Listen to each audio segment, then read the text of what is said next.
அண்மை செய்தியை பார்த்து வருகிறோம். பஞ்சாபில் உள்ள பதான்கோட் விமானப்படை தளத்தின் மீது பாகிஸ்தான் ட்ரோன் வந்த நிலையில் அதனை இந்தியா தாக்கி அழித்திருக்கிறது.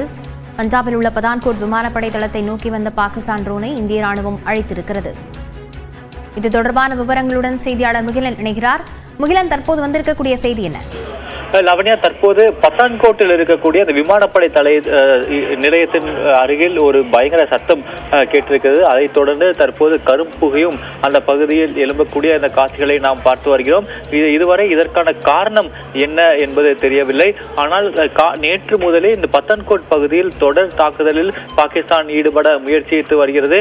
அந்த தாக்குதல் அந்த முயற்சிகள் எல்லாமே முறியடிக்கப்பட்டு வந்தாலும் தற்போது அந்த பகுதியில் ஒரு பெரிய சத்தம் கேட்டிருக்கிறது. அதைத் தொடர்ந்து அந்த புகை வரக்கூடிய அந்த காட்சிகள் நாம் பார்க்கிறோம்.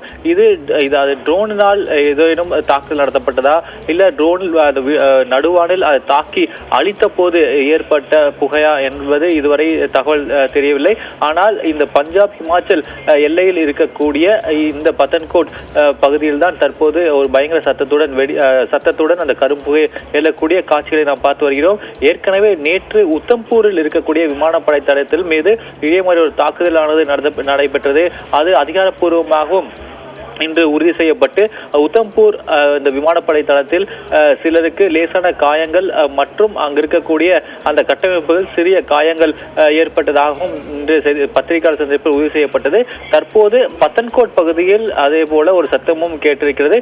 இனி இது எதனால் ஏற்பட்டது என்ற தகவல்கள் விரைவில் வெளிவரும். லாவண்யா, விவரங்களுக்கு நன்றி முகிலன். மீண்டும் இணைக்கிறோம். நம்முடைய இணைப்பில் தற்போது முன்னாள் ஓய்வு பெற்ற வெளியுறவுத்துறை அதிகாரி மாணிக்கம் இணைந்திருக்கிறார். வணக்கம் சார். வணக்கம். ஒரு பதற்றமான நிலையிலேயே எல்லை பகுதிகள் காணப்படக்கூடிய சூழலில் இப்போ IMF தரப்புல இருந்து பாகிஸ்தானுக்கு ஒரு ஹியூஜ் அமௌண்ட் வழங்கி இருக்கிறாங்க. அதற்கான அனுமதி வழங்கப்பட்டிருக்கிறது. இது அடுத்த கட்டமாக என்ன மாதிரியான இம்பாக்ட் ஏற்படுத்தும் சார்? இந்த லோன் அவங்களுக்கு ரொம்ப நாளா எதிர்பார்த்து அப்ளிகேஷன் அவங்களுக்கு எக்கானமி ரொம்ப மோசமான நிலைமையில இருக்குது. அதுக்கு உண்டான ப்ராசஸ் எல்லாம் இந்த பிரச்சனைகள் வர்றதுக்கு முன்னாலே ஸ்டார்ட் ஆயிட்டுது. ஸோ அந்த ப்ரொசீஜரை ஃபாலோ பண்ணி கொடுத்துருக்காங்க. இந்தியாவுடைய ரெப்ரஸன்டேட்டிவ் மொத்தம் 25 எக்ஸிக்யூட்டிவ் டைரக்டர் 25 ஓட்டு இருக்குது. இந்தியா ஒரு ஓட்டு இருக்குது. அவர் அப்சென்ட் பண்ணிருக்காரு. அது ஓட்டு நோன்னு பண்ண முடியாது. IMFல அவர் அப்சென்ட் பண்ணியிருக்காரு. மற்ற நாடுகள்லாம் அதுக்கு அனுமதி கொடுத்துருக்காங்க. ஆனால் IMF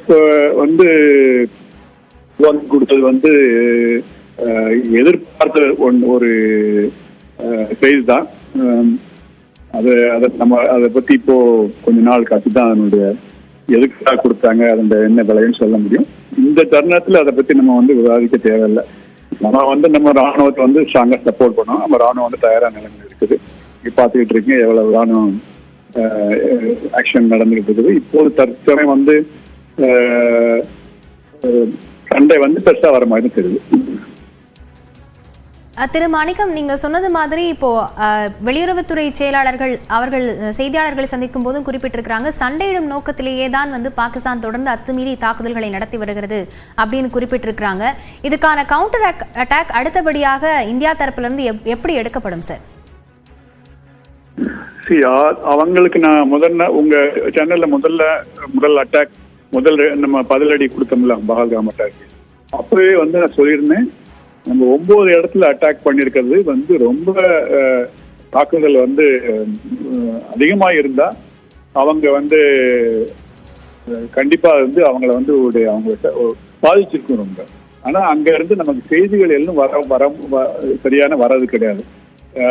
மீடியாவா இருக்கட்டும், ரேடியோ, டிவி, நியூஸ் பேப்பர்ஸ், அவங்க எல்லாருக்கும் ஸ்ட்ரிக்டா வார்ன் பண்ணி கொடுத்துருவாங்க. எந்த ஃபுட்டேஜ், எந்த இது போடக்கூடாது, நெகட்டிவ் போடக்கூடாது, என்ன தாக்குதல் நடந்திருக்கு, எவ்வளவு டேமேஜ் ராணுவம் ஸ்பெசிபிக்கா எல்லாரையும் சொல்லி நடக்க வச்சுட்டாங்க. ஆனா இந்த முதல் 9 இடத்துல நமக்கு தாக்குதல் நடக்கும்போது அவங்க பதிலடி கொடுக்க அவங்க திருப்பி அட்டாக் பண்ணாங்கல்ல.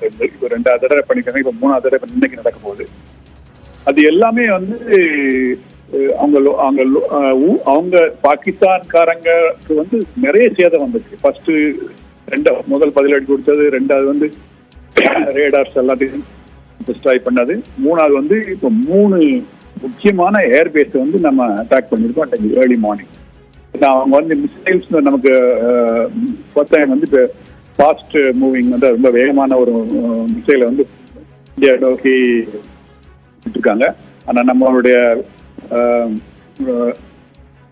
ஏர் டிஃபென்ஸ்ல வந்து அதை வந்து தடுத்துட்டாங்க. அதனால அதுக்கு பதிலடியா, ஏன்னா நம்மளுடைய பிரஸ் கான்ஃபரன்ஸ்ல வந்து ஃபாரின் செக்ரட்டரி சொல்லிக்கிட்டே இருக்கிறார், நீங்க வந்து எஸ்கேட் பண்ணா நான் கண்டிப்பா பதிலடி கொடுப்பேன், நீங்க தான் நிறுத்தணும் அப்படின்னு. ஸோ அவங்க வந்து அவங்களால அவங்களுக்கு உள்ள டேமேஜ் வந்து ரொம்ப அதிகமா இருக்கு, அவங்களால ஜஸ்டிஃபை பண்ண முடியல. அதனால பதிலடி கொடுக்குறாங்க. இப்போ தற்போது என்ன லேட்டஸ்ட் தான் சாரி அவங்களுடைய ராணுவத்தை வந்து அவங்க ஃபார்வர்ட் பொசிஷனுக்கு கொண்டு வராங்க அப்படின்னு இப்போ ஒரு ஹாஃப் அன் ஹவருக்கு முன்னால ஒரு செய்தி வந்திருக்கு. இதெல்லாம் ஏன் பண்றாங்க அப்படின்னு தெரியல. பெரிதா வரக்கூடிய நடவடிக்கைகள் நடந்து கொண்டு இருக்குது. இதே நேரத்தில் முக்கியமான நாடான சைனா வந்து 2 நாடுகளுக்கும் வந்து ஒரு ரிக்வஸ்ட் மாதிரி போட்டிருக்காங்க, இதுக்கு மேல எஸ்கலேட் பண்ணக்கூடாது நிப்பாட்டுங்க அப்படின்ட்டு. அதே போல யுஎஸ் செக்ரட்டரி ஆஃப் ஸ்டேட்டும் வந்து 2 பேர்கிட்ட பேசியிருக்காங்க. இது இந்த தடவை முதல்ல வந்து ஆர்மி ஆஃபீஸர் ஜெனரல் கிட்டே பேசியிருக்காங்க. ஸோ அந்த பேச்சில் வந்து என்னென்ன சொன்னாரு அப்படிங்கிறத வந்து பொறுத்திருக்குது, என்ன மாதிரி அர்த்தம் கொடுத்தாங்க வந்து. ஆனா வந்து இந்த ராணுவத்தை முன்னபடி ராணுவ படைகளை வந்து எல்லை பகுதிக்கு கொண்டு வரது வந்து கொஞ்சம் எதிர்பார்த்ததுதான். ஆனா வந்து அந்த மாதிரி பண்ணக்கூடாது பாகிஸ்தான். ஆனா நம்ம தயாராக இருக்கோம். இணைப்பில் இருந்து கருத்துக்களை